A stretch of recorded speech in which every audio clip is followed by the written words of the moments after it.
Okay, let's start then. Welcome everyone.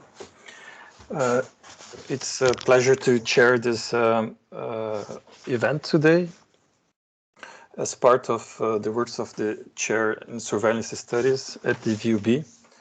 My name is Lucas Melgaço. I'm a professor in criminology at the VUB.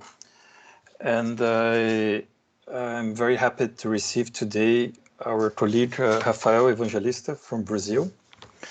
And it's really a great opportunity to work on this idea of decolonizing university, academia, and surveillance studies. And I think Rafael is very well placed to address this this sort of surveillance studies from the global South perspective.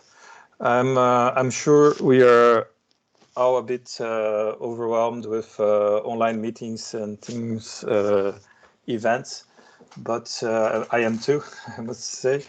But it's on the other hand, it's really great gives this opportunity to have guest speakers from different countries and also participants from all over the world, and this is really something that let's see the bright side of what is going on. Rafael, he's a social scientist in Brazil, has a PhD in anthropology. He teaches, he's a professor at Unicamp, the University of Campinas. And he's one of the most active members of Lavits, which I'm also a member of, which is the Latin American network for surveillance studies. We've been around for more than 10 years now. And one of the interests in Lavits is not only to reproduce theories and concepts and discussions that are done in surveillance studies in the so-called global north, but also to produce our own theories and discussions, not in a just reproducing what we get from authors from the so-called global north. So in this talk today, Rafael is going to talk for more or less 40 minutes. The whole event should take an hour and a half, more or less. I just want to ask you to keep your microphones muted. When we get to the questions, we'll keep the questions to the end. When we get to the questions, you can just write it in the chat or open your microphones. It's better if you first raise your hands here on Teams. And then if you want to open your microphone and open your camera, that's really welcome to create a little bit more of a better interaction. Okay. Rafael is going to give us a bit of an overview of the current political situation in Brazil now, and discuss this idea of a surveillance capitalism, but from this unique perspective from the global South. And that's, I don't know if I mentioned, it's important to say this is being recorded. If we're discussing surveillance studies, I think that's important information for you. Okay, thank you very much, Rafael, for making time for us. And yeah, you have the floor. I'm going to share. Should I already start sharing your PowerPoint presentation? Yes, Lucas, please. Yes. Okay, so good afternoon, everyone. For those of you who are in the north or in the west, and good morning for those of you who are in Brazil. I want to start by thanking Lucas Melgaço and Rosamund von Brakel for the invitation, and of course to thanking Bram Visser for all the help, and saying that it's a great pleasure to be talking to you here today. Initially, I would like to draw a picture of Brazilian politics in the years before Bolsonaro's election. And I think doing so helps to correctly dimension the role and weight that communication on social media platforms and messaging services has had in the country's politics. The 2018 electoral campaign, which elected deputies, governors, senators, and the president, was built on this political framework. Traditional media, legacy media, played a decisive role in building the political climate. The context of the following years still largely derives from that moment, and it's still under these conditions that the process that I will discuss here will develop. First, let me say that this is a draft paper, so that's why I'm reading some excerpts of it for you. And following that, I will talk a little about the communications landscape in Brazil. I think this helps to understand the success of WhatsApp in particular. Afterward, I'll talk about research findings on political chat groups, research that started in 2018 and was carried out at that moment in partnership with my colleague from the Lavits, Fernanda Bruno. Next, I will discuss more recent findings from research being done on creators of political videos on YouTube, research that is being carried out under my supervision by researcher Jane Mesquita.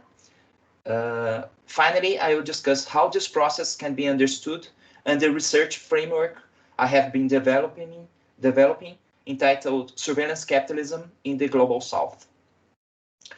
So, Lucas, maybe the next slide, please. Starting with an introduction to the local political context. Since President Fernando Collor's impeachment, which took place in 1992, Brazil has had its political dominance alternated between center-right and center-left groups. Until 2002, the Brazilian state lived a period of neoliberal modernization with the privatization of public services, creation of regulatory agencies, deindustrialization, and monetary policy used for inflation control. In 2003, the center-left won government, but did not abandon monetary orthodoxy, although cut the privatization policy and gradually produced growth in internal market, allied to a policy of exporting commodities and an agenda of income redistribution. The political parties that represent these political groups are, respectively, the PSDB and the PT, the Workers' Party. At least until 2010, communication via the internet had zero or marginal weight in electoral campaigns. As of 2014, social networks start to play a relevant role, which in 2018 became decisive. Until that moment, the campaigns were carried out in the streets, but were highly influenced by free radio and TV broadcast time. Political coalitions are entitled to free airtime to broadcast advertisement. The distribution of airtime among coalitions is based on the number of the deputies they have. In 2018, surprisingly, and contrary to what had happened up to that time, Jair Bolsonaro won the presidency, even though he had very little free time, on less than a minute, on radio and TV. His campaign focused on communication via the internet, social networks, and messaging applications, counting on the mobilization of its voters. But in addition to the use of the internet, which we will discuss in more depth later, there are meaningful contextual factors for this result. The effects of the global crisis that started in 2008 began to be felt more strongly in 2013. Lower commodity prices have led to an economic environment of low growth and inflationary trends. The government chose to break with economic orthodoxy, which displeased the financial market. In 2014, Dilma Rousseff, running for her second term for the PT, was elected as president by a small margin of advantage. The state-owned oil company, Petrobras, was used to contain inflation. Gas prices rises for the final consumer were postponed, which displeased shareholders, including international ones. During the same period, accusations of corruption arose involving the oil company and big Brazilian construction companies. The national media heavily exploited the corruption scandals. Ownership of traditional media, radio, newspapers, and TV stations is highly concentrated, and the sector is weakly regulated. The big media are very close to the financial markets, agribusiness, the retail sector, and what is left of the manufacturing sector of the country. Demonstrations that linked corruption to the Workers' Party were publicized and encouraged by the legacy media. Actions by investigators, prosecutors, and judges against politicians, members of the Workers' Party, or associated with the ruling coalition, occupied newspapers' headlines for a couple years. These judiciary actors built a very close relationship with the legacy press. Search and arrest operations were leaked to journalists, yielding footage of the procedures. The popular sentiment of rampant corruption, added to the economic crisis, fed back massive popular demonstrations with hundreds of thousands of people for several weekends on the streets. In her second term, Rousseff reoriented the economic agenda towards orthodoxy, although keeping development policies. She looked for a reapproachment with the markets. Prices controlled or regulated by the government were adjusted, which led to a pent-up inflation. The economic context, plus the corruption scandals, contributed to anti-Petism feelings, which spilled over from the elites to the popular sectors. When examining the decline of the leftist Workers' Party and the rise of the right-wing extremist Jair Bolsonaro of the far-right Social Liberal Party to the 2018 presidency, political scientists David Samuels and Cesar Zucco have argued that this shift is best understood not through the positive characteristics of Bolsonaro's candidacy, but through anti-Petismo, anti-PTism, an intentionally personal resentment toward the PT.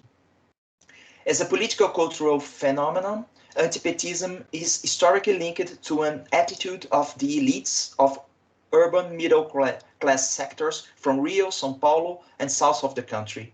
Progressively, however, this feeling goes beyond these social groups. It mixes and gives rise to a more general aversion to traditional politicians, politics as a whole, leftist parties, and the leftist idea in particular. We don't have time here to delve into this process. It's just important to point out how the extreme right and cultural conservatism managed to symbolically place themselves in opposition to corruption and to an alleged moral degradation of the country.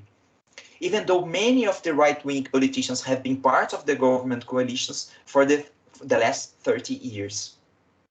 In 2016, after the impeachment process of President Dilma Rousseff, a center-right coalition took the command of the country.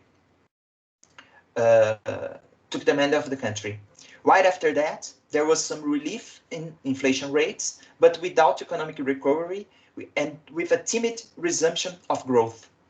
The opposition to this new government claims that the former President Rousseff has never committed any crime and classifies the process as a coup. In April 2018, former President Lula was arrested on corruption allegations. In August of the same year, he presented himself as a candidate for the presidency.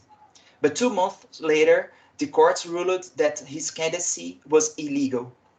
Opinion polls at that time pointed Lula as the favorite for the presidency, followed by Jair Bolsonaro.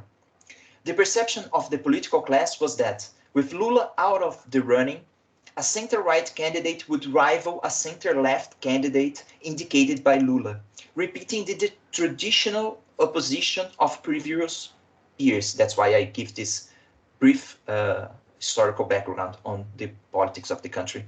Most political analysts considered that Bolsonaro's candidacy would soon deflate, as the candidate had almost no radio and TV time, and at that time he had not made relevant alliances with the political establishment. For the Brazilian standards up to that moment, Bolsonaro was a radical and an unusual politician that would never reach an important position. But that's not what happened, however. Bolsonaro won the presidency, with the center-right receiving a small percentage of the votes. Later, leaks of the message exchanged by judges and the prosecutors on Telegram would show how much prosecutors, investigators, and judges had been politically manipulating evidence to undermine the PT candidacy. These leaks would lead in 2019 to Lula's release from prison. However, the political atmosphere of corruption hunting, which lingered during the 2018 campaign contributed to a general aversion to the political class. Results of the 2018 election presented two very distinct groups. On one side were the left loyal voters. On the other, votes were gathered from the center to the extreme right, bringing together voters averse to the PT or seduced by Bolsonaro's radical conservatism and neoliberal positions. The center-right, which inherited the government after the impeachment process, received minimal voting. Lucas, you can move to the next slide, please. But it's not possible to consistently explain this situation without considering relevant changes in the country's information system. Brazilians are second in the world in terms of number of hours spent on the internet, almost 10 hours on average a day, only behind the Filipinos. Just over 80% of households in the country have internet access. The most used equipment to access the internet is the cell phone or smartphones, presented in 99.5% of the households. Only 45% of domiciles have computer access. Of these cell phone users, internet users, the most common activity is sending instant messages, reported by 93% of respondents in a survey made in 2019. WhatsApp is the application most used by Brazilians, closely followed by Facebook. Due to agreements established between telephone operators and WhatsApp, the vast majority of data plans used in smartphones by Brazilians do not charge for WhatsApp access. When Facebook introduced its Internet.org plan, in which users from poor countries have free access to Facebook and certain applications determined by the company, there was a global complaint that there would be a violation of the principle of net neutrality. And this denunciation was repeated in Brazil. However, the free WhatsApp offer is not perceived by lawmakers as a violation of net neutrality. The agreements between operators and WhatsApp, called zero rating, were particularly relevant in the early 2010s. At that time, access to data plans and the cost of sending SMS can be considered high even for the Brazilians of the middle class. Today, however, zero rating is still very useful for the poorest population. Zero rating is an important element in explaining what's happening during popularity among Brazilians. The application concentrates, until today, the vast majority of text messages and voice calls in the country, and is also used to contact. Is also used to contact business and government agencies. Not having a WhatsApp account creates immense professional and social difficulties for Brazilians. But the usefulness of WhatsApp is also related to its use as a social network. As a cultural trait, Brazilians have shown themselves quite adept of social media since the emergence of this type of website in the mid-2000s. Several researchers point out to Orkut, Google's former social network, that was extremely popular among Brazilians as an important factor for the popularization of the internet in the country. Historically, privacy concerns have been restricted to fear of financial scams and exposure of intimacy or sex life. Brazilians are quite open to connections with acquaintances and, in general, don't see much of a problem in exposing their daily lives online. Cultural traits should be understood in conjunction with the context of access to information, including political information.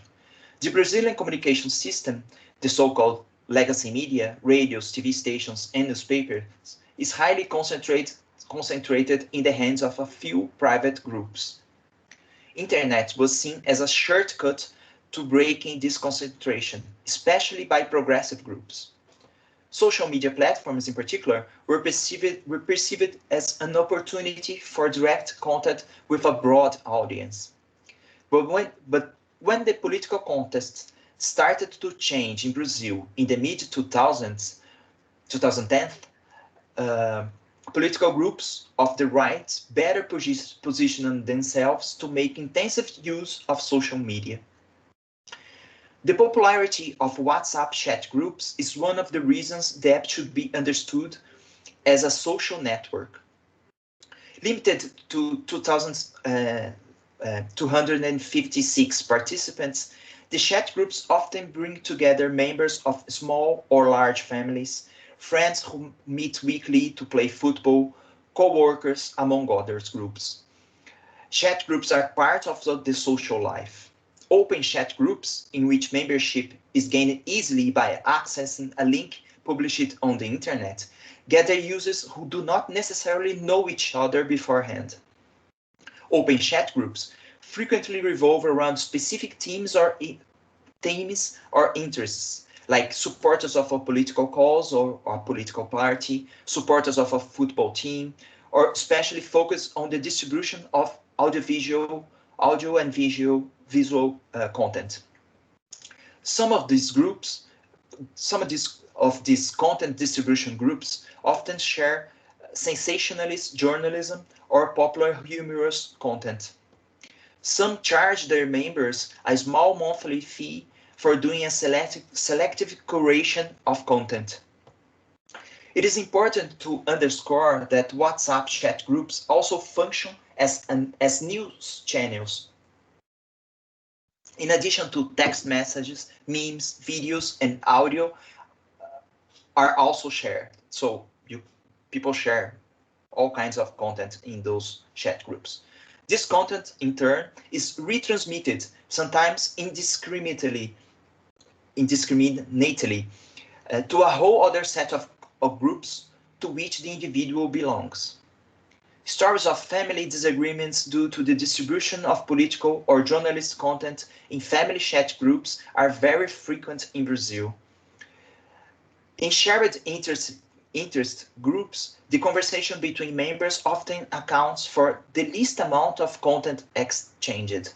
Most members are passive consumers of content sent by others. The social norm is not to react to content. If there is an agreement with the content, to pass it on to other groups. So people keep receiving content on these interest groups, and they don't react to that content necessarily, and especially in political chat groups. But if they agree with the content, they pass that content to other groups, sometimes family groups. Content from legacy media is often captured and passed on to groups. Decontextualized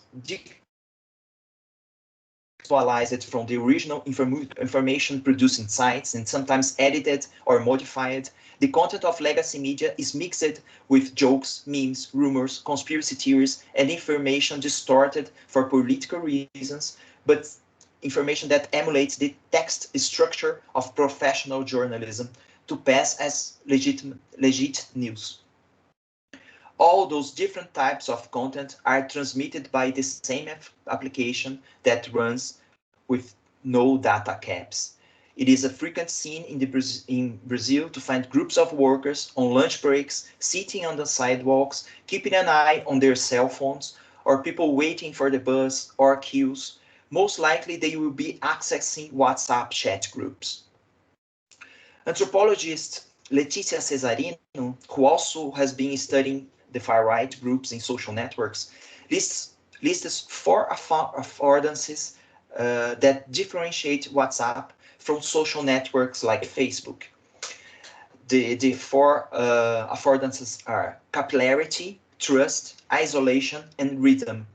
Capillarity is related to zero rating, the popularity of the application and the access it offers to content from Twitter, Facebook, and Instagram, even to those who are not on those networks. So the content of these other open networks flow to WhatsApp groups. Trust often means messages reaches its readers coming from relatives and friends. During the 2018 election period, for example, there wasn't even an indicator built in the app showing that an income message is original or was forwarded from a third user. So this means that people maybe can receive a message from an uncle, but this uncle, he took that message from a political chat group on WhatsApp. So you receive that message without with no ability to know who sent that message first. You think that came from your uncle, for example. Isolation refers to the fact that chat groups circulate messages captured on public social media, but circulate in private groups closed by cryptography, closed by encryption. And rhythm portrays the intensity with which WhatsApp is used in everyday life. The app is frequently checked as it is used personally and professionally. I would also add, in terms of rhythm, the high flow of content that is shared in content distribution groups. So if you are a member of one of those groups, you keep receiving content endlessly during the day. It's often possible to spend hours scanning a few groups without being able to read all the content that was posted. Lucas, the next slide, please. In mid-2018, after a national truck driver strike put Brazil in a halt for a week, I started an ethnography investigation of political discussion chat groups on WhatsApp. At that time, the press reported that truck drivers' strike coordination was heavily built using WhatsApp. The political context was already impacted by the general elections that were a few months ahead. I looked for open groups using the Telegram search system. Telegram was rarely used in Brazil at that moment, but I managed to find a few chat groups. And I looked for open chat WhatsApp groups on social networks such as Facebook. I encountered groups that seemed to be made to attract truck drivers, but they were not really maintained by truck drivers. The administrators were far-right activists already campaigning for Jair Bolsonaro and his allied politicians. From that moment on, I started to systematically monitor a few groups on WhatsApp and Telegram in order to monitor the electoral period. I started a snowballing process, moving in and out of far-right groups according to the frequency of activity. The groups did not always announce themselves as supporters of Bolsonaro, but they say they were about causes linked to the far-right agenda, such as anti-communism, or for praising the military dictatorship that ruled Brazil from 1964 to 1985, and calling the military to return to power. I always try to follow between 5 to 10 groups simultaneously, sometimes joining new chat groups that had their admission link announced in groups I was already a member. Sometimes I was added directly without my permission. Members were frequently harassed and banned if the administrations considered them to be infiltrators. So I tried to keep silent, and although I never omitted my personal information from my profile, and I used my real name. I still monitor some chat groups to this day, but during late 2018, early 2019, and mid 2020, due to the pandemic, during the pandemic, I did that more methodically. WhatsApp was at the center of several controversies during 2018 elections. Amidst the second round of the elections, the newspaper Folha de São Paulo revealed that several business people, supporters of Bolsonaro, had signed contracts up to $30 million each with marketing agencies specialized in automated bulk messaging on WhatsApp. The most famous of the businessmen who owns a retail sector company, the most famous businessman who was involved in that scandal, he owns a retail sector company, and I think this could suggest that the marketing methods used by his company could also be are being used by in politics. This practice is illegal. Donations from companies were forbidden in the last election. However, this scandal ended up representing nothing. Bolsonaro was kept in power all the same. According to the newspaper's article, the marketing agencies can generate international phone numbers, which are used by employees to get around restrictions on spam and to administer or participate in chat groups. Off the record statements obtained by the newspaper from former employees of these marketing companies and clients of the agencies revealed that the administrators used algorithms that segmented group members into supporters, detractors, and neutral members, and defined the content to be sent according to this classification. The most active Bolsonaro supporters were contacted so that they could create even more groups in favor of the candidate. Rules approved for the Brazilian 2018 elections permitted candidates to buy advertisements on social media and to spread content using messaging platforms. However, WhatsApp does not offer micro-segmentation as a service, which would allow advertisements to be directed to a certain audience as Facebook does. Marketing agencies end up playing that role, not always using legally collected information on voters. Our field work during and after the election period confirms this information. Two other journalists, Amanda Audi and Tatiana Dias, writing for The Intercept Brazil, also reported that agencies in the business of political advertising used software that monitors different interest chat groups, not only political chat groups, to prospect voters and supporters. The users are measured in terms of their mood and receptivity towards campaign messages. By doing so, these agencies manage to identify the ideal target population and the right time to send each type of content. The journalists had access to one of the software programs used during the 2018 elections, WNL.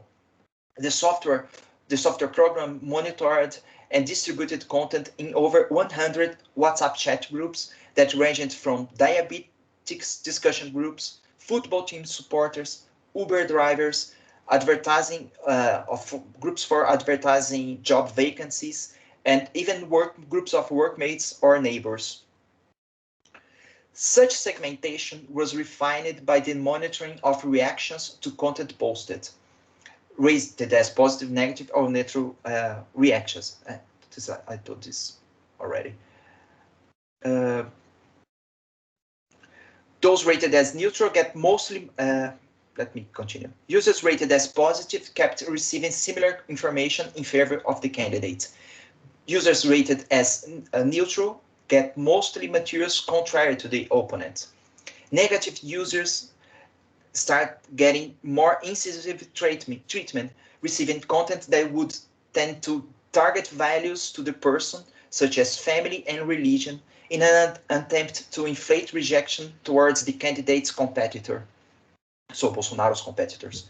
By monitoring these reactions, users are segmented in individual files and then classified into groups according to specific topics, such as religion, family, communism, weapons, privatization, etc. Our empirical research could not verify with sources in political marketing agencies the sophistication of the micro-targeting scheme described by this journalist.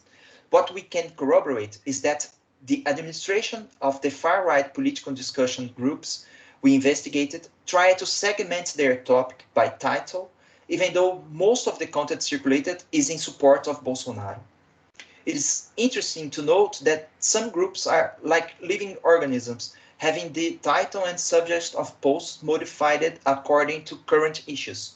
For example, a group that was created with the subject of emergency aid during the pandemic, referring to the financial assistance offered by the state early in the pandemic.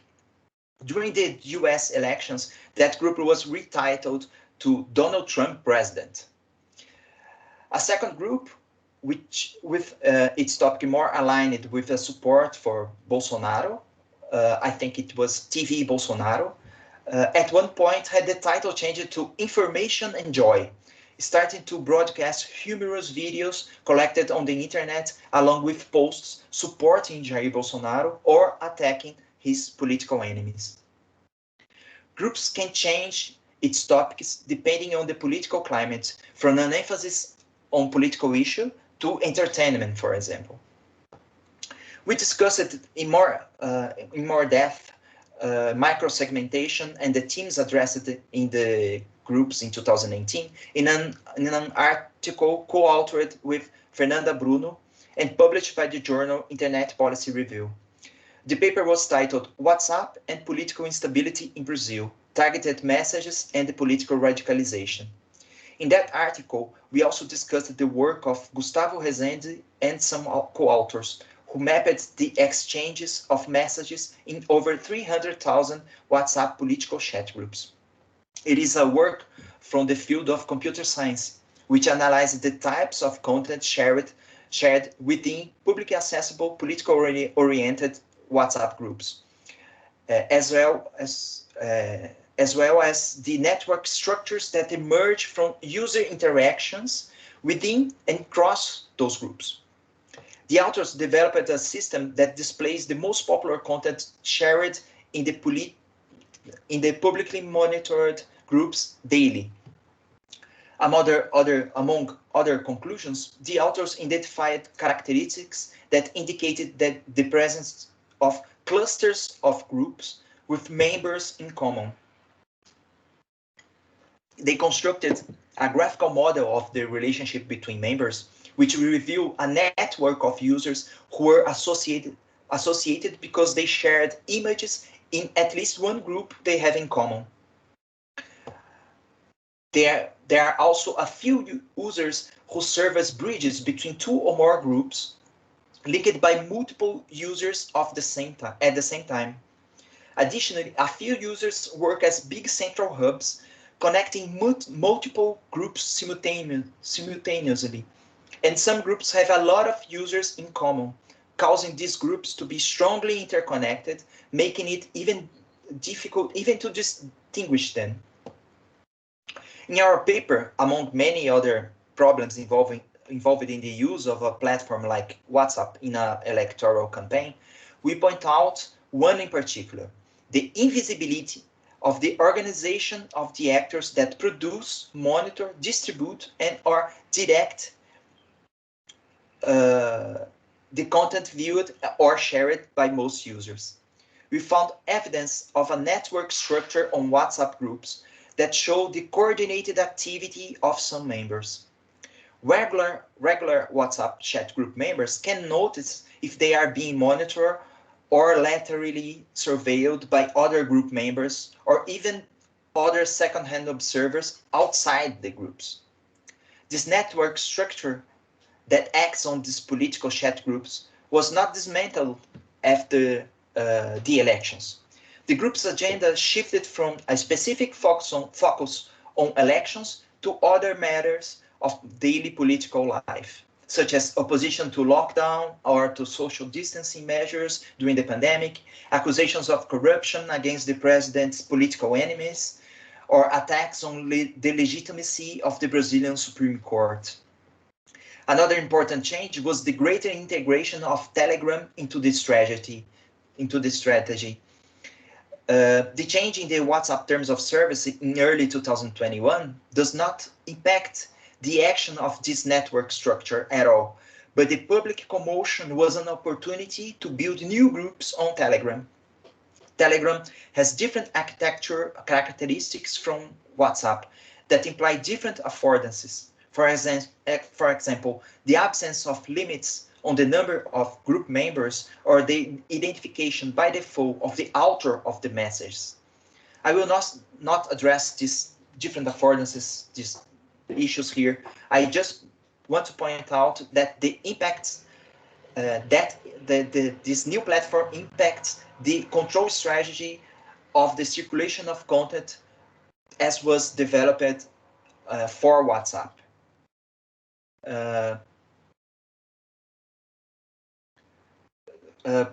I think the next slide, please. So let me address now the current state of our research. Having control over this network structure that acts on messaging applications means having the power to push certain content.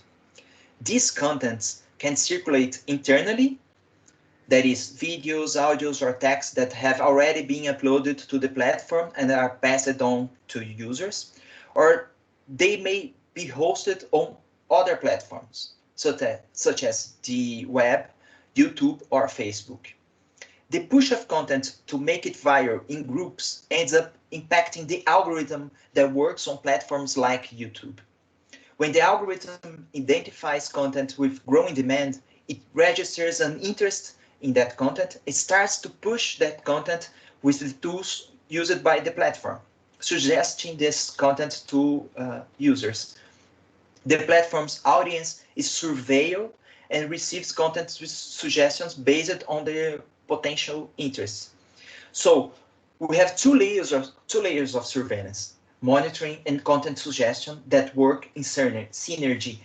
You have this network structure that monitors these political chat groups, this strategy that was used by Bolsonaro and still is used by Bolsonaro, and you have this layer of surveillance made by the platforms, the big tech platforms.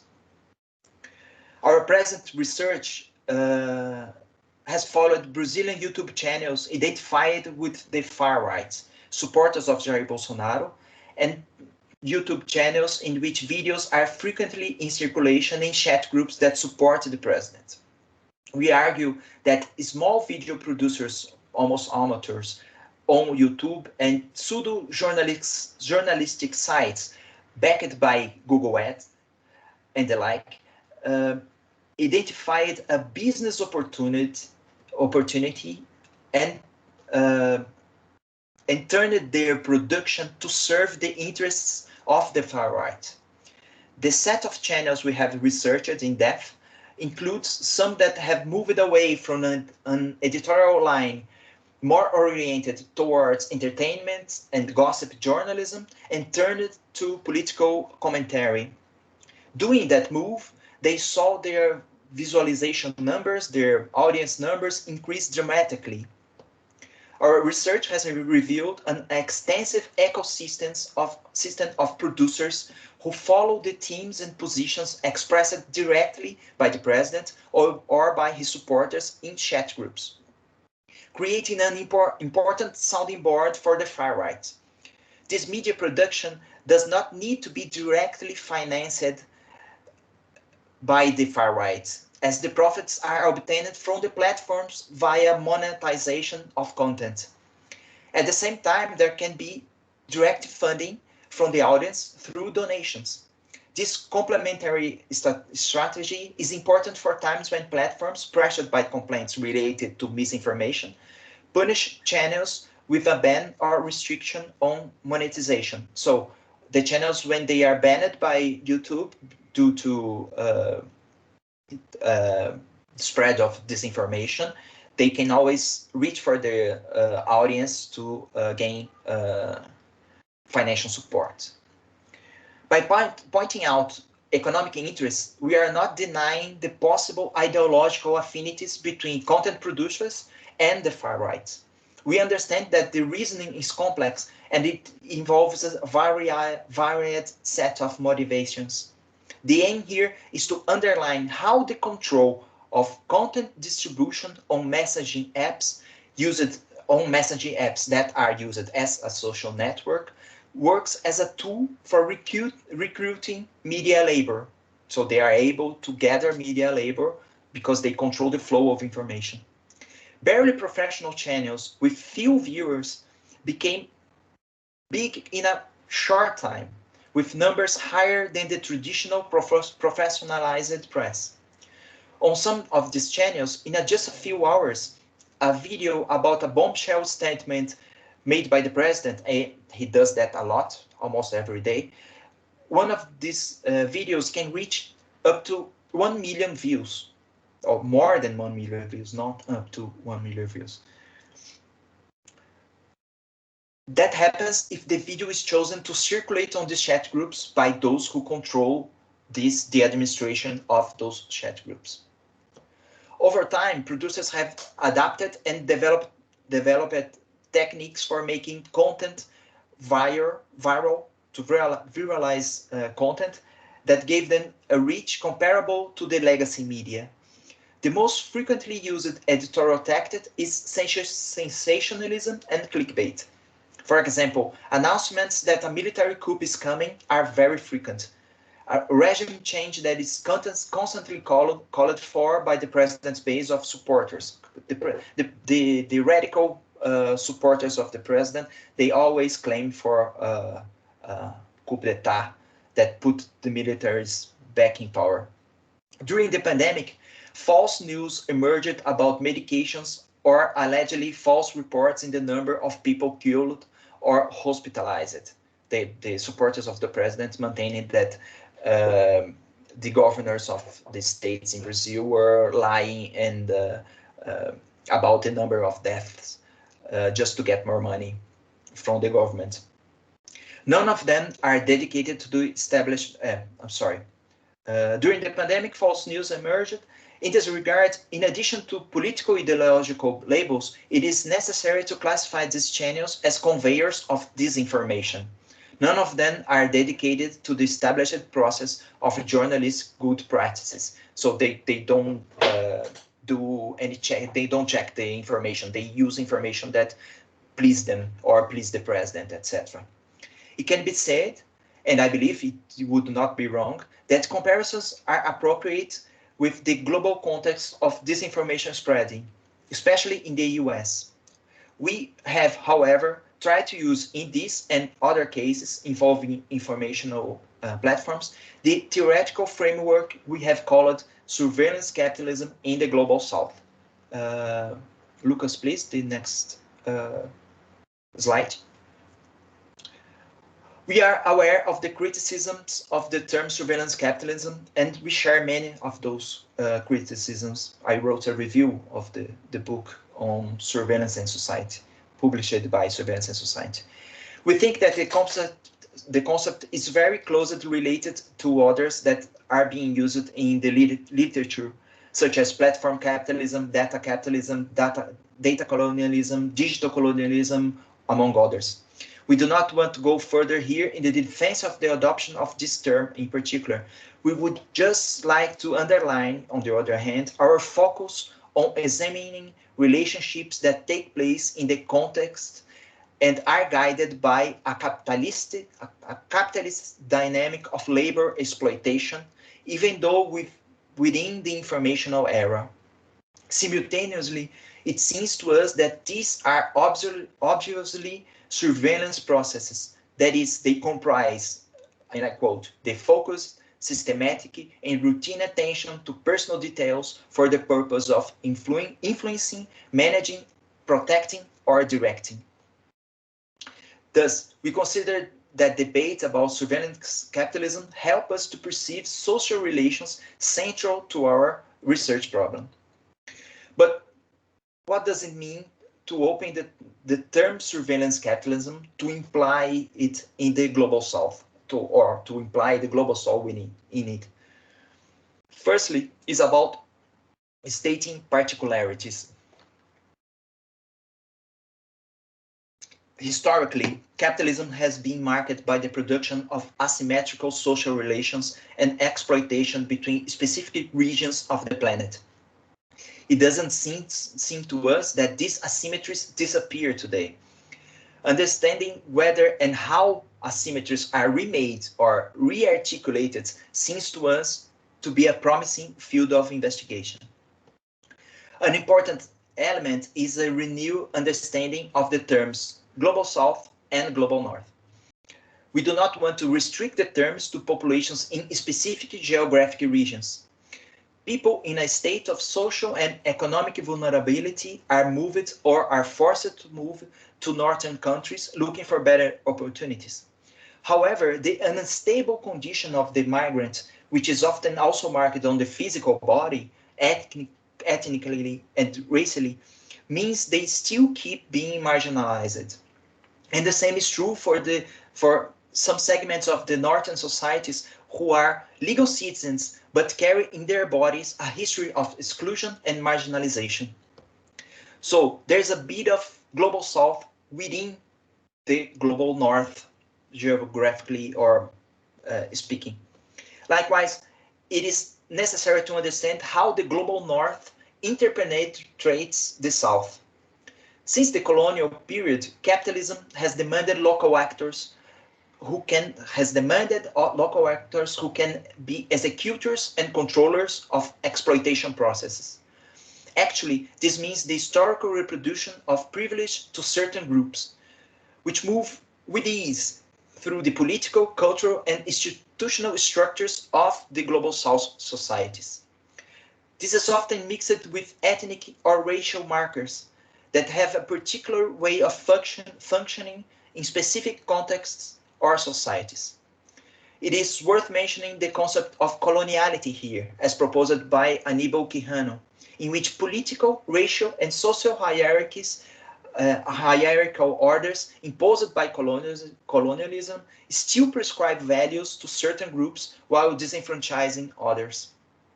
These advantages materialize in structured and institutionalized social relationships.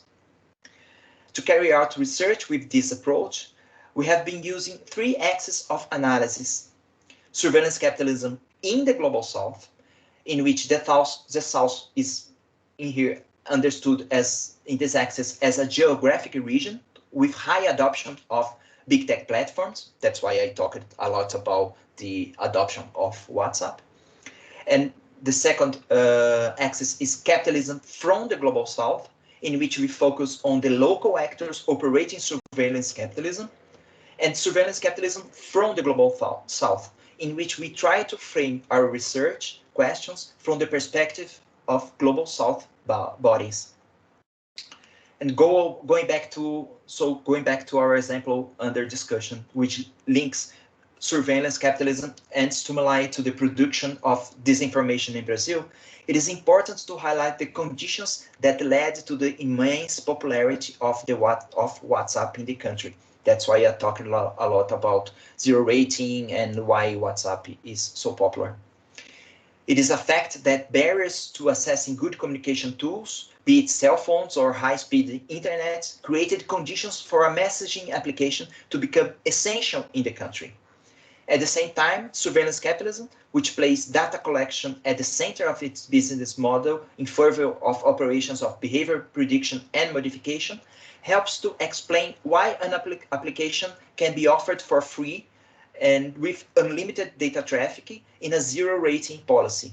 That's clear to me that WhatsApp is offered for free in the Global South because they profit from the data they collect. Thinking about surveillance capitalism in the Global South, based on our example, implies perceiving the set of companies that cooperate surveillance operations and which offer their services during electoral periods. They built their own virtues of mass data collection operations using public databases or open databases, or even illegal collected data. They build their own profiling of users in messaging services and fire off segmented messages that seek to modify behavior for the election. Likewise, political groups surveil, manage, and distribute content in chat groups in an asymmetrical relationship of invisibility, taking advantage of the application's features that ideally should mean more privacy. Historical inequalities worsened by the context of weakening labor laws linked to neoliberalism place a large part of the Brazilian population in a situation of dependence on information platforms so that they can conquer their daily survival. The so-called informal work, in which the worker is not officially linked to any company that offers them labor rights, is highly disseminated in Brazil, already accounting for more than 40% of the total. In the media, informal work is masked as entrepreneurship, but it mostly involves the delivery personnel who work for big tech platforms or street vendors.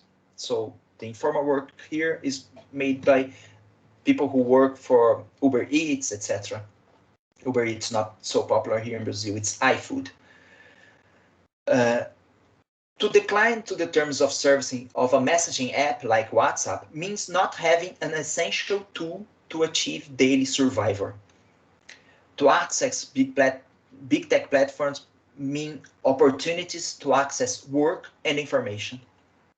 In groups controlled by the far right, political messages update relations of inferiority and submission that are typical of what Quijano calls coloniality. A distorted portrait of the global North produces meanings about civil rights, labor, and social justice policies, as if they were obstacles to the development of the South. Complaints about structural racism, for example, are classified as distractions staged by corrupt communists. They talk about nationalism and independence, what's the political far-right WhatsApp groups. They talk about nationalism and independence, but the relations of submission and inferiority are reinforced in the face of an alleged honesty, innovative capacity, and better work ethics of global North populations. So that's it. Thank you very much for listening to me.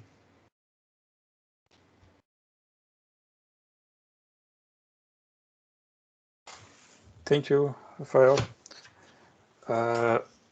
It's really interesting to hear the Brazilian case, but also to think how quite a lot of what you said. Well, there's a lot that is very characteristic of Brazil and the Brazilian context now, but there is also a lot going on there that can be interesting to think about different contexts too. I would like to open to questions to the public. As I said, you can write in the chat or raise your hands and open your microphone. I can I'll start with a question while you can think about yours.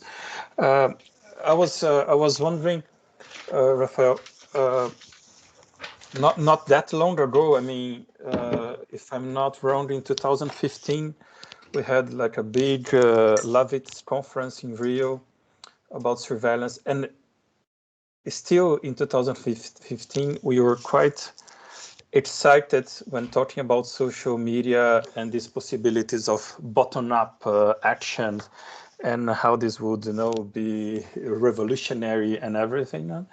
And things changed in 2018. The very fact that this was not really regulated and led to this combination of fake news and manipulation by the extreme right on how communication flows with this Brazilian middle class, but also the poor.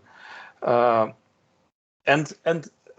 I was wondering how did it change? What was how do you explain this change? And also linked to that question, you mentioned Telegram, and that's growing in Brazil. If 2018 was the elections of WhatsApp, it seems that in 2022, the coming elections, there will be a lot of Telegram involved, and there we have even less regulated platform. Should we be excited about that idea of less regulation and more free platform so people can should we still think about some sort of bottom-up actions, or should we be scared of Telegram and plead for more regulation of that platform? Should we be afraid of even more fake news, or is this something dated? And that's something from 2018, and people are not so much. That's a third question. Should we still be talking and be worried about fake news in the coming elections, or is this something that people already learned a bit from the bad experience of 2018? Thank you, Lucas. Our perspective in 2015, and I would say even before that, I think there was a lot of idealism in terms of the and that idealism put us in a place in which we were not able. I was already very critical to that. I have been working with the not exactly with the concept of surveillance capitalism, but I have been worried with the economic impacts and how this intersects for a while. But I think we missed the big picture. Who are the owners of the information? Who owns the platforms in which the information is spreading? And what are the determinants that to the profits of these companies? And that changes everything. I come from the free and open source movement in Brazil, and for us it was always very important to have our own servers, to run our own software, and never to rely on YouTube or whatever, or Facebook, etc. Because the important is not just to produce the information or to have a space or a place to put that information, but the main issue now is who controls the flow of information, how this information is going to reach its ends, its final point, the viewers, and etc. And who controls this flow, be it algorithms, be it like this network structure that I have been talking about, that the far right built. They control the narrative. They are able to really influence people. So I think we were maybe nothing changed, but maybe we are now less naive than we were before. And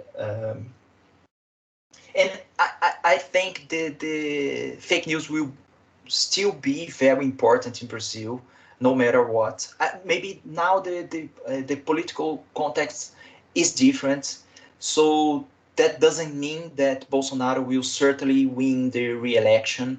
But I think fake news will still be important, and distortions on legacy media still will be important.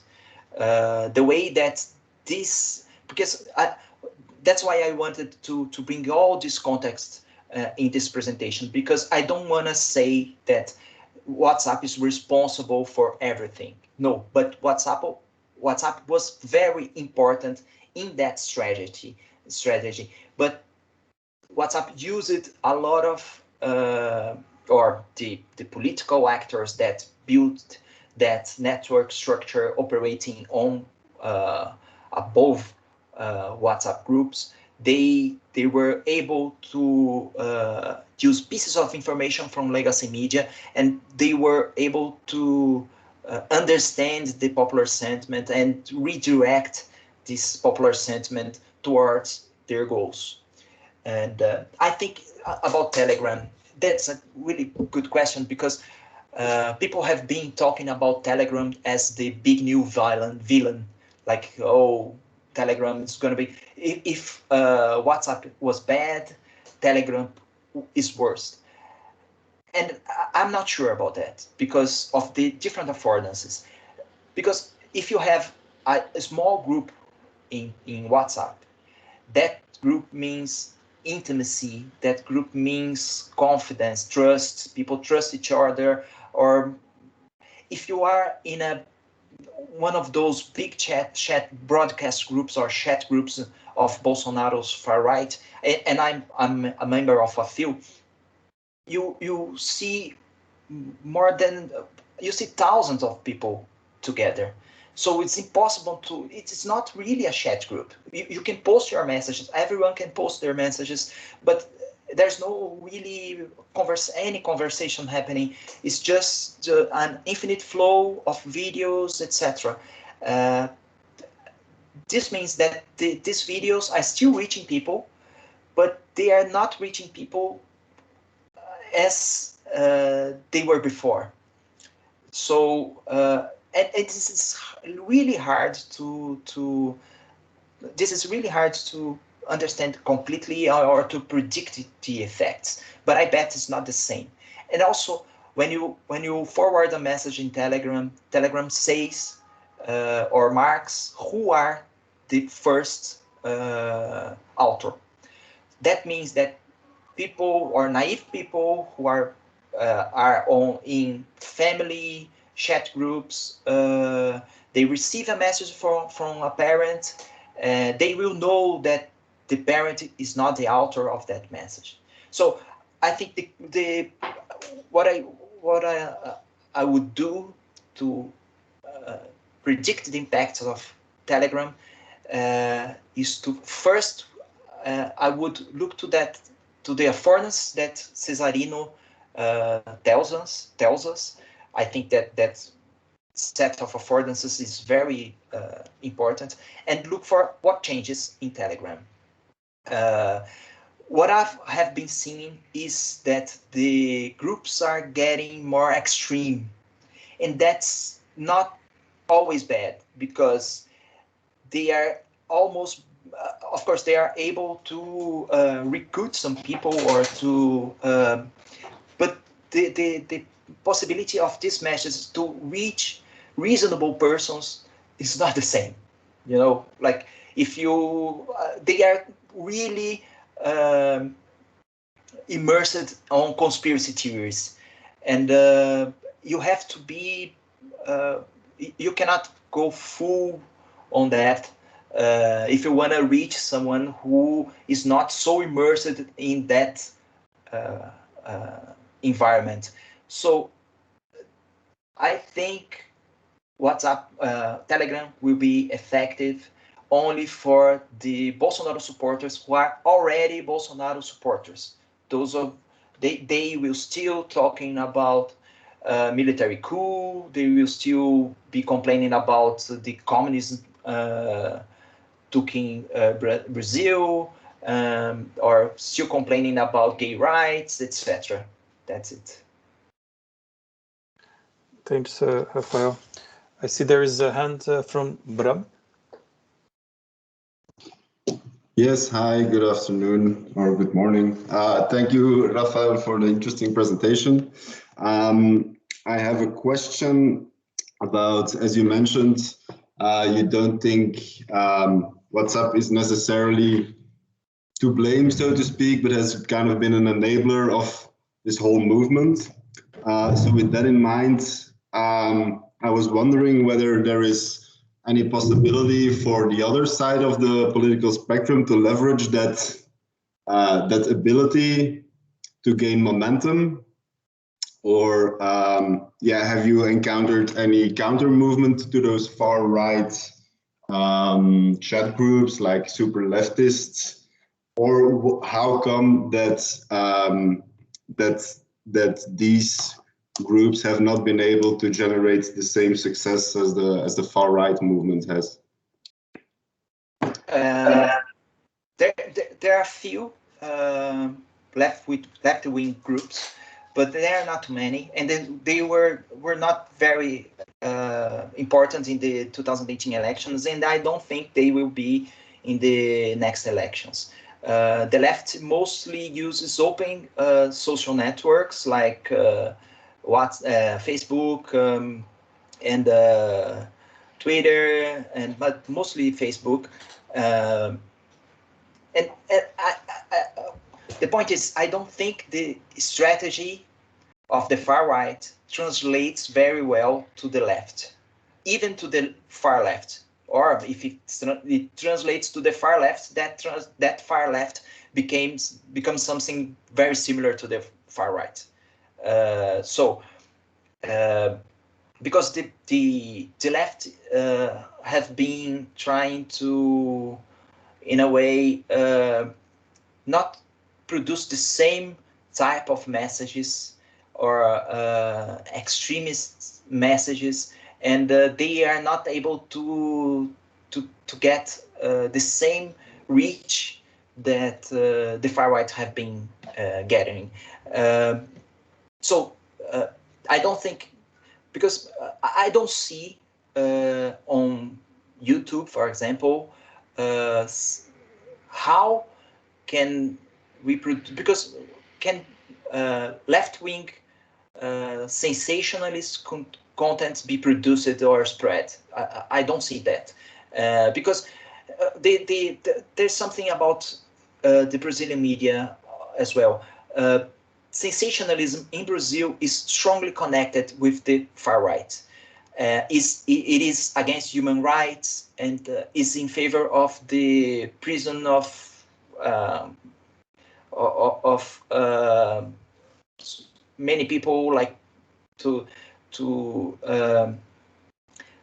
in favor of arrests, in favor of this for the prison system to be expanded, and they have this, and this type of sensationalism was already running on legacy media, because the mass media in Brazil is not well regulated, so they are allowed to use this extremist language. So that's by and I don't. I think that the far right, it's not that they created a big plan to use WhatsApp. This network structure that they built was, I believe, it's more a translation from marketing tactics to the groups, but also something that they stumbled upon, like they were building this as it goes, and there was no specific plan, and this was, but the structure is real, and that became consolidated, and they learned to manage those groups. In Brazil, they have been called the hate cabinet, and is directly connected to the president's sons. So that's it. Okay, thanks. Thank you, Uram. More questions?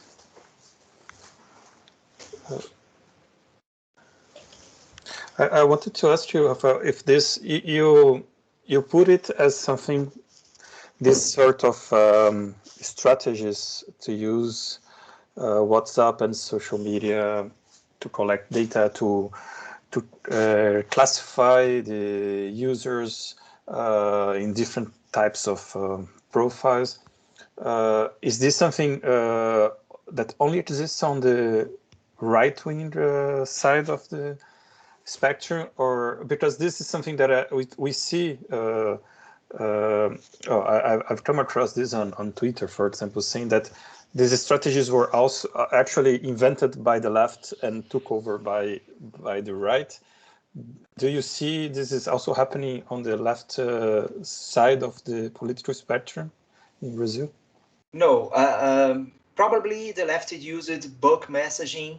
They tried to build groups also, but that never caught on. There was even if I go looking for, if you go to the WhatsApp monitor, that's Gustavo Rezende that I mentioned in my presentation. He and the other guys in University of Minas Gerais in Brazil, they built this WhatsApp monitor in which they monitor political groups in WhatsApp. And they are not, they use it like pretty standard procedures to find those groups. So they use it words on the left, of the left and of the right. So it's not a biased sample. Their sample is you can trust in that sample. But if you go look to what they found an immense number of right-wing groups and just a few left-wing groups. So, and I don't have, maybe I don't have a full explanation for that, but I just think that it's something that comes from the marketing agencies, and the left tried to use the marketing agencies, but they were maybe is the teams that are like I said, sensationalism worked for the right, but not as the same. It's not the same for the left. Okay, thanks. We have time for one last question. I see that André Losso is his hands up. Yes, André. Hello. I was wondering if in your research you find connections between these networks in Brazil and other ones in other parts of the world, like in the Brexit case and with the uses of Cambridge Analytics, or Steve Bannon in the US, I don't know, in any other extreme right or extremist in the world. Thank you. This is very important, and I think it relates to what I was talking about from the Global South, in which I was trying to bring the theme of the word coloniality to explain that. The far-right groups in Brazil see themselves very connected to the far-right in the US. So you have people who are translating videos. They are doing this movement of bringing content from the US to Brazil. And this is particularly strong when the issue is COVID. So the Brazilian, the anti-vax movement in Brazil is not very strong. Most of the population, I think more than 60% of the population is vaccinated, and who is not fully vaccinated, I think almost 90% had at least one dose of the vaccine.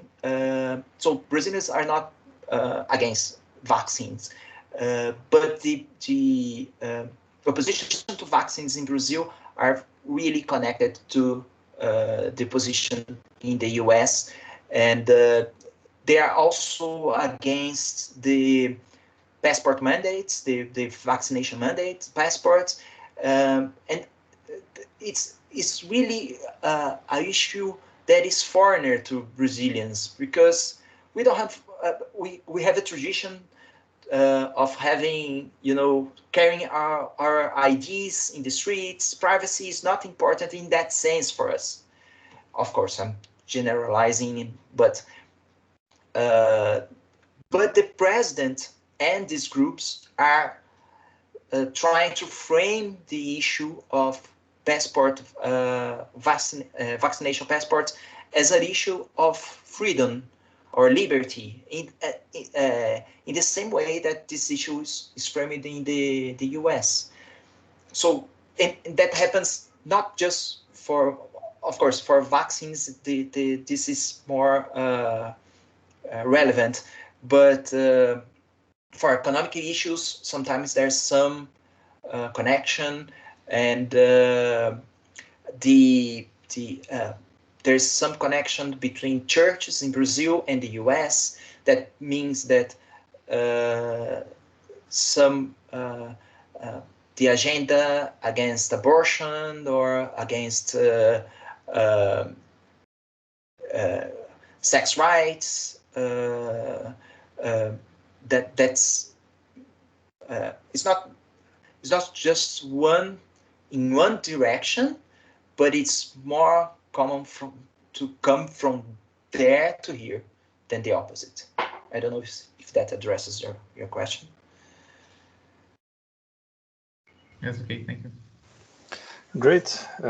Thank you again, Rafael. Thank you all for the audience. I didn't mention in my introduction, but it's in the chat, a link to Rafael's latest book, which is fully open, available online for you to download. And yeah, thank you again for this discussion. This is going to be, at least in Brazil, quite hot topic for the coming months until the elections in October 2022. And I think we're going to be back to all these discussions. It was very inspiring to hear you, Rafael. And yeah, I think I also like to say thank you to the organizers of the chair in surveillance studies to allow this kind of meetings and these discussions coming from the global south. We see you all. Rafael, you still want to address your final words? Just to say thank you to you, Lucas, to Rosa, to Bram, and to all of you that you come to hear me. If you want to reach out, and my email was in the presentation. So thank you very much for having me. Thank you. Bye, everyone. Stay safe. Be in touch. Bye.